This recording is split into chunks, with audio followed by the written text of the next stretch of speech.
Yamengwe siyayibona nasi indaba yemkobola sijambe phezukwayo namhlanje. Sibuza bona sibuzane thina ke sibancane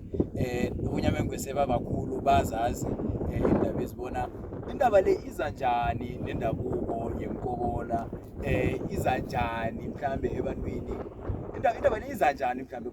unyamengwe nanga ngiyathulela ngendaba le yemkobola esijambe angithome ngokuthokoza Bhangela ngithome ngokuvezela ukuthi why kuthiwe indaba le imkobola nongayiqala kuyindaba elele phasi kwangayinyoka noyithoma kusuka ekuthomeni uqala indaba ezingendlela zikhuphuka ngayo bekuyokufika esiqongweni uyayibona ukuthi kuyindaba enomsila mara ikhamba iveza ihloko ikhamba iveza ihloko ekugcineni isiqongolo leso-ke thina amandebele emkobola sazi ukuthi umkobola mrhurhubala imamba ekapako nekuthiwa ukukobola kukhulunywa ngenyoka neyikobolako so indaba le ihlezi njengomrhurhubala olinde ukapa manje imvelo yethu-ke ubonile nesikhamba phezu kwayo ziningi into esizibonako ezinye uyabona ukuthi zilihlahla ezinye uyabona ukuthi zintukulo thina-ke abantu abanzima sibabantu abaspiritual sikhamba ngokomoya wokulapha abantu bala bayazi noMasango beyasakhuluma la bayazi ukuthi izulu nelizako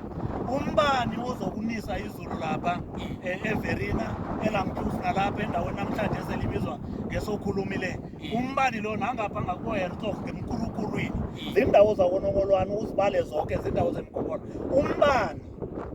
ozokubetha phezu kwentaba le kutsho ukuthi izulu liyeza indaba eqwengeke khulu yabona njengoba siphezu kwayo nje ngiyathemba ukuthi nathi siyazi ukuthi iqwengelana ngikho-ke namakhuwa umntwana uMasango akakukhombisa kwakade eminyakeni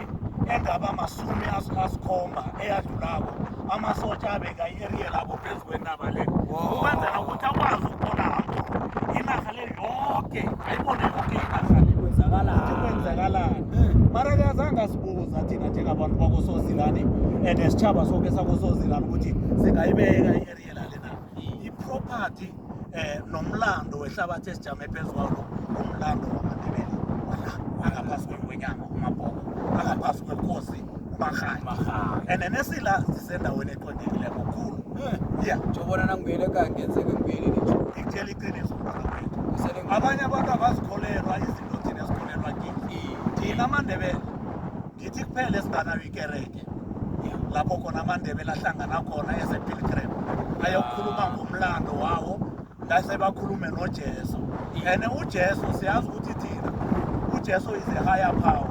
nawufuna ukukhuluma ujidelane noJesu uthela ukhwele indaba yabona njengoba sila uyayizwa iweather ayifani naphasani kunomoya umoya lo awufani naphasani ngoba indawo eqwengekileyo indawo yemimoya indawo yenhlahla indawo yokuphila